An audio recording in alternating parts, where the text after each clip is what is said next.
नमस्कार, मैं Ranveer Singh lotus entertainment में आपका हार्दिक स्वागत करता हूं। आज मैं आपको श्री दुर्गा नवरात्र व्रत कथा सुनाने जा रहा हूं। कृपा श्रवण करें। जय श्री माता दी। पूजा विधि विधान। इस व्रत में उपवास या फलाहार आदि का कोई विशेष नियम नहीं है। प्रातःकाल उठकर स्नान करके मंदिर में जाकर या घर पर ही नवरात्रों में दुर्गा जी का ध्यान करके यह कथा पढ़नी चाहिए। कन्याओं के लिए यह व्रत विशेष फलदायक है। श्री जगदम्बा की कृपा से सब विघ्न दूर होते हैं। कथा के अंत में बारंबार दुर्गा माता तेरी सदा ही जय हो का उच्चारण करें। बृहस्पति जी बोले, हे ब्रह्मा जी, आप अत्यंत बुद्धिमान, सर्वशास्त्र और चारों वेदों को जानने वालों में श्रेष्ठ हो। हे प्रभु, कृपा कर मेरा वचन सुनो। चैत्र अश्विन माघ और आषाढ़ शुक्ल पक्ष में नवरात्र का व्रत और उत्सव क्यों किया जाता है? हे भगवान, इस व्रत का फल क्या है? किस प्रकार करना उचित है और पहले इस व्रत को किसने किया है, सो विस्तार से कहो। बृहस्पति जी का ऐसा प्रश्न सुनकर ब्रह्मा जी कहने लगे कि हे बृहस्पति, प्राणियों का हित करने की इच्छा से तुमने बहुत ही अच्छा प्रश्न किया। जो मनुष्य मनोरथ पूर्ण करने वाली माँ दुर्गा, महादेवी, सूर्य और नारायण का ध्यान करते हैं, वे मनुष्य धन्य हैं। यह नवरात्र व्रत संपूर्ण कामनाओं को पूर्ण करने वाला है। इसके करने से पुत्र कर चाहने वाले को पुत्र, धन चाहने वाले को धन, विद्या चाहने वाले को विद्या और सुख चाहने वाले को सुख मिल सकता है। इस व्रत को करने से रोगी मनुष्य का रोग दूर हो जाता है और कारागार में पड़ा हुआ मनुष्य बंधन से छूट जाता है। मनुष्य की तमाम आपत्तियां दूर हो जाती हैं और उसके घर में संपूर्ण संपत्तियां आकर उपस्थित हो जाती हैं। बांझ औरत के पुत्र पैदा होता है। समस्त पापों को दूर करने वाले इस व्रत के करने से ऐसा कौन सा मनोरथ है जो सिद्ध नहीं हो सकता? जो मनुष्य इस अलभ्य मनुष्य देह को पाकर भी नवरात्र का व्रत नहीं करता है, वह माता पिता की सेवा से विमुख होकर पाप का भागी होता है और वह अनेक दुखों को भोगता है। उसके शरीर में अनेकों व्याधियां उत्पन्न हो जाती हैं। वह संतान का सुख भी नहीं पाता। इस प्रकार वह मूर्ख अनेक दुख भोगता है। इस व्रत को न करने वाला मूर्ख मनुष्य धन और धान्य से रहित हो भूख और प्यास के मारे पृथ्वी पर घूमता है और गूंगा हो जाता है। जो स्वागिन स्त्री भूल से इस व्रत को नहीं करती है, वह पति से विहीन होकर नाना प्रकार के दुखों को भोगती है। इस व्रत को करने वाला मनुष्य सारे दिन उपवास न कर सके तो एक समय भोजन करे और उस दिन बांधवों सहित नवरात्र व्रत की कथा का श्रवण करे। हे बृहस्पति, जिसने पहले इस महाव्रत को किया है उसका पवित्र इतिहास मैं तुम्हें सुनाता हूँ। तुम सावधान होकर सुनो। इस प्रकार ब्रह्मा जी के वचन सुनकर बृहस्पति जी बोले, हे ब्रह्मा जी, मनुष्यों का कल्याण करने वाले इस व्रत के इतिहास को मेरे लिए कहो। मैं सावधान होकर सुन रहा हूँ। आपकी शरण आए हुए मुझ पर कृपा करो।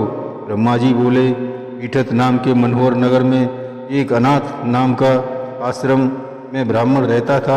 वह भगवती दुर्गा का भक्त, उसके संपूर्ण सद्गुणों से युक्त मानो ब्रह्मा जी की सबसे पहली रचना हो ऐसी यथार्थ नाम वाली सुमति नाम की एक अत्यंत सुंदर कन्या पैदा हुई।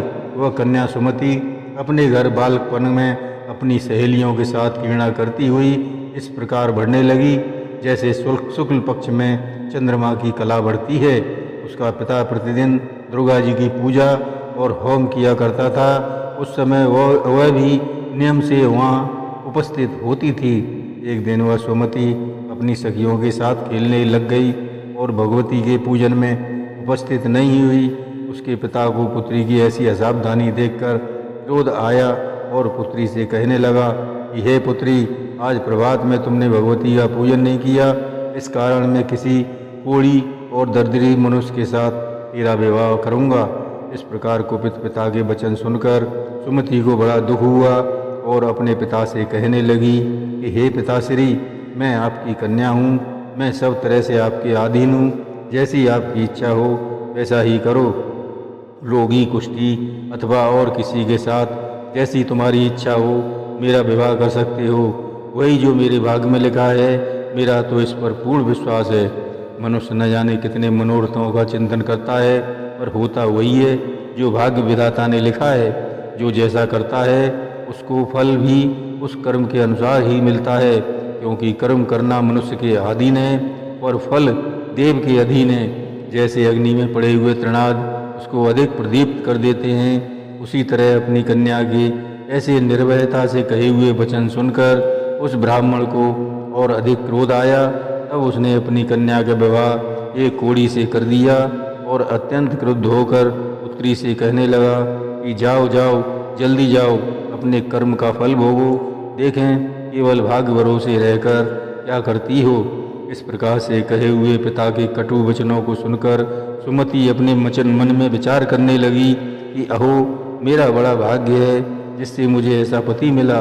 इस तरह अपने दुख का विचार करती हुई वह सुमति अपने पति के साथ वन को चली गई और भयावने कुशायुक्त उस स्थान पर उन्होंने वह रात बड़े कष्ट से व्यतीत की।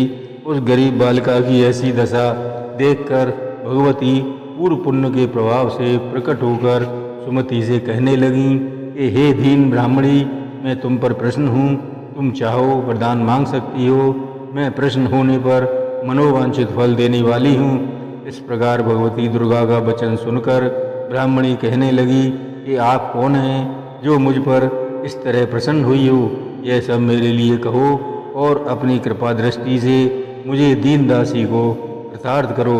ऐसा ब्राह्मणी का वचन सुनकर देवी कहने लगी कि मैं आदिशक्ति हूँ और मैं ही ब्रह्मा और विद्या सरस्वती हूँ। मैंने प्रसन्न होने पर प्राणियों के दुख दूर कर उनको सुख प्रदान करती हूँ।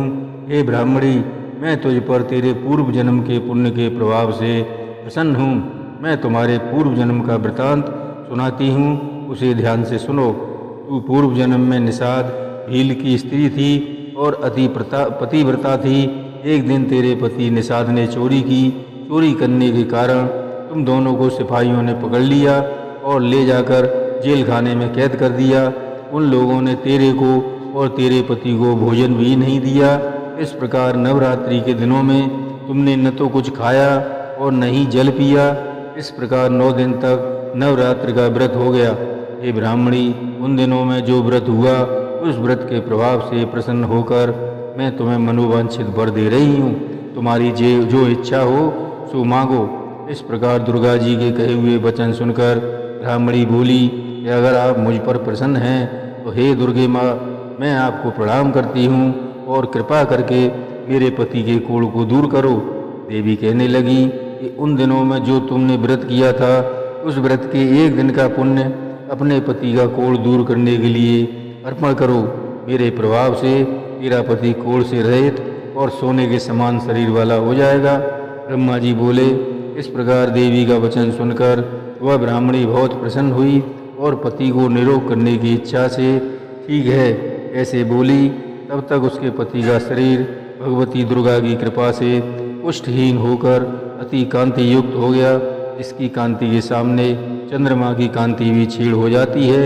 वह ब्राह्मणी पति की मनोहर देह को देखकर देवी को अति पराक्रम बलवान समझकर स्तुति करने लगी कि हे दुर्गे, आप दूर करती हो दुर्गति को और तीनों जगत का संताप भरने वाली, समस्त दुखों को दूर करने वाली, रोगी मनुष्य को निरोग करने वाली, प्रश्न होने पर मनोवांछित वस्तु को देने वाली, दुष्ट मनुष्य का नाश करने वाली हो। तुम ही सारे जगत की माता और पिता हो। हे अम्बे, मुझ अपराध रहित अबला को मेरे पिता ने कुष्ठ रोगी की सेवा विवाह करके मुझे घर से निकाल दिया। उसकी निकाली हुई पृथ्वी भर घूमने लगी। आपने ही मेरा इस आपत्ति रूपी समुद्र से उद्धार किया है। हे देवी, मैं आपको प्रणाम करती हूँ, मुझ दीन की रक्षा करो। ब्रह्मा जी बोले, हे बृहस्पति। इसी प्रकार उस सुमत ने मन से देवी की बहुत स्तुति की। उसकी की हुई स्तुति सुनकर देवी को बहुत संतोष हुआ और ब्राह्मणी से कहने लगी कि हे ब्राह्मणी, तेरे उदालय नाम का एक अति बुद्धिमान, धनवान, कीर्तवान और जितेंद्रिय पुत्र शीघ्र ही होगा। ऐसा कहकर वह देवी उस ब्राह्मणी से फिर कहने लगी कि हे ब्राह्मणी, और जो कुछ तेरी इच्छा हो वही मनोवांछित वस्तु मांग सकती है। ऐसा भगवती दुर्गा का वचन सुनकर सुमति बोली कि हे भगवती दुर्गे, अगर आप मेरे पर प्रसन्न हैं तो कृपा कर मुझे नवरात्र विधि बताइए। हे दयावती, जिस विधि से नवरात्र व्रत करने से आप प्रसन्न होती हैं उस विधि और उसके फल को मेरे लिए विस्तार से वर्णन करें। इस प्रकार ब्राह्मणी के वचन सुनकर माँ दुर्गा कहने लगीं कि हे ब्राह्मणी, मैं तुम्हारे लिए संपूर्ण पापों को दूर करने वाली नवरात्र व्रत विधि को बतलाती हूँ, जिसको सुनने से तमाम पापों से छूटकर मोक्ष की प्राप्ति हो जाती है। अश्विन मास के शुक्ल पक्ष की प्रतिपदा से लेकर 9 दिन तक विधि पूर्वक व्रत करें। यदि दिन भर का व्रत न कर सकें तो एक समय का भोजन करें। पढ़े लिखे ब्राह्मणों से पूछकर घट स्थापना करें और वाटिका बनाकर उसको प्रतिदिन जल से सींचें। माँ काली, माँ लक्ष्मी और महासरस्वती इनकी मूर्तियाँ बनाकर उनकी नित्य विधि सहित पूजा करें और पुष्पों से विधि पूर्वक अर्घ दें। और बेजौरा के फूल से अर्घ देने से रूप की प्राप्ति होती है। जायफल से कीर्ति, दाख से कार्य की सिद्धि होती है। आंवले से सुख और केले से भूषण की प्राप्ति होती है। इस प्रकार फलों से अर्घ देकर यथाविधि हवन करें। खांड, घी, गेहूँ, शहद, जौ, तिल, बिम, नारियल, दाख और कदम, इनसे हवन करें। गेहूँ से होम करने से लक्ष्मी की प्राप्ति होती है। हीर व चंपा के पुष्पों से धन और पत्तों से तेज सुख की प्राप्ति होती है। आंवले से कीर्ति और केले से पुत्र की प्राप्ति होती है। कमल से राज सम्मान और दाखों से सुख संपत्ति की प्राप्ति होती है। खांड, घी, नारियल, शहद, जौ और तिल, इनसे तथा फलों से होम करने से मनोवांछित वस्तु की प्राप्ति होती है। व्रत करने वाला मनुष्य इस विधान से होम कर आचार्य को अत्यंत नम्रता के साथ प्रणाम करे और यज्ञ की सिद्धि के लिए उसे दक्षिणा दें। इस महाव्रत को पहले बताई विधि के अनुसार जो कोई करता है उसके सब मनोरथ सिद्ध हो जाते हैं। इसमें तनिक भी संशय नहीं है। इन 9 दिनों में जो कुछ दान आदि दिया जाता है उसका करोड़ों गुना मिलता है। इस नवरात्र के व्रत के करने से ही अश्वमेध यज्ञ का फल मिलता है। हे ब्राह्मणी, इस संपूर्ण कामनाओं को पूर्ण करने वाले उत्तम व्रत को तीर्थ, मंदिर अथवा घर में ही विधि के अनुसार करे। ब्रह्मा जी बोले कि हे बृहस्पति, इस प्रकार ब्राह्मणी को व्रत की विधि और फल बताकर देवी अंतर्ध्यान हो गईं। जो मनुष्य या स्त्री इस व्रत को भक्ति पूर्वक करता है वह इस लोक में सुख भोग कर अंत में दुर्लभ मोक्ष को प्राप्त होता है। हे बृहस्पति, इस दुर्लभ व्रत का महात्म्य मैंने तुम्हारे लिए बतलाया है। ऐसा ब्रह्मा जी का वचन सुनकर बृहस्पति जी आनंद के कारण रोमांचित हो गए और ब्रह्मा जी से कहने लगे कि हे ब्रह्मा जी, आपने मुझ पर अति कृपा की जो अमृत के समान इस नवरात्र व्रत का महात्म सुनाया। हे प्रभु, आपके बिना और कौन इस महात्म को सुना सकता है। ऐसे बृहस्पति जी के वचन सुनकर ब्रह्मा जी बोले कि हे बृहस्पति, तुमने सब प्राणियों का हित करने वाले इस अलौकिक व्रत को पूछा है, इसलिए तुम धन्य हो। यह भगवती शक्ति संपूर्ण लोकों का पालन करने वाली हैं। इस महादेवी के प्रभाव को कौन नहीं जानता। जय माता दी।